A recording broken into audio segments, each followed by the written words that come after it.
আসসালামু আলাইকুম এভরিওয়ান, সবাই কেমন আছেন? আশা করি সবাই খুব বেশি ভালো আছেন। আজকে আমি খুব একটা কি বলবো একটা ইউনিক একটা রেসিপি নিয়ে চলে আসলাম। সেটা হচ্ছে ডান্ডিলিয়ন ভাজি। মানে আমরা যারা ইউরোপে থাকি তারা সবাই কম বেশি ডান্ডিলিয়ন চিনি। ডান্ডিলিয়নের দুই ধরনের জাত এখানে আমরা পাই। একটা হচ্ছে হলুদ রকমের একটা ফুল হয়, আর একটা হচ্ছে ওই যে কদম ফুলের মতো সাদা রঙের একটা ফুল হয়, যেটা ফু দিলে তুলার মতো উড়ে যায়। তো ওইটাই এনে ভাজি করেছিলাম, যেটা সাদা ফুল হয় ওইটার ডাটাটাই ভাজি করেছিলাম।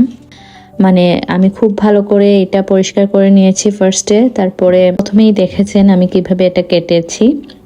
তো এইভাবে সুন্দর করে কেটে আমি পরিষ্কার করে, এই যে দেখেন খুব সুন্দর করে কেটে নিয়েছি, পরিষ্কার করে নিয়েছি ভালো করে। তারপরে এটা আমরা নর্মালি যেভাবে আলু ভাজি করি ওই রকম আমরা জাস্ট এটা ভাজি করে নিব। আমি সাথে একটা আলু এড করেছি।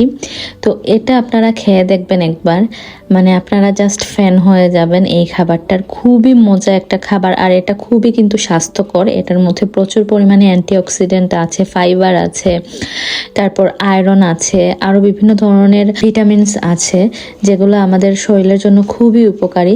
তো আপনারা এটা একবার খেয়ে দেখবেন, যাদের বাসার আশেপাশে এরকম ডান্ডিলিয়ন পাওয়া যায় তারা। আর হ্যাঁ, অবশ্যই খুব ভালো করে পরিষ্কার করে নেবেন, কারণ যেহেতু এগুলো বাইরে থাকে অনেক ধরনের নোংরা জিনিস লেগে থাকতে পারে। আপনারা সেফ জায়গা থেকে এগুলো কালেক্ট করবেন আর খুব ভালো করে পরিষ্কার করে নেবেন। তারপরে আপনারা এটা রান্না করে খাবেন। খুবই সিম্পল একটা রেসিপি, আর খুবই মজাদার, আর খুবই হেলদি একটা খাবারও বটে। তো আপনারা অবশ্যই ট্রাই করে দেখবেন। আমার কিন্তু খুবই ভালো লেগেছে। আমি একটা জার্মান একটা মেয়ের ভিডিও দেখে আমি এইটা আসলে আমি রান্না করে খাই। আমার খুবই পছন্দ হয়েছে, আপনারাও ট্রাই করবেন। আর দেখা হবে নেক্সট কোনো ভিডিওতে। সবাই ভালো থাকবেন, সুস্থ থাকবেন। আল্লাহ হাফিজ।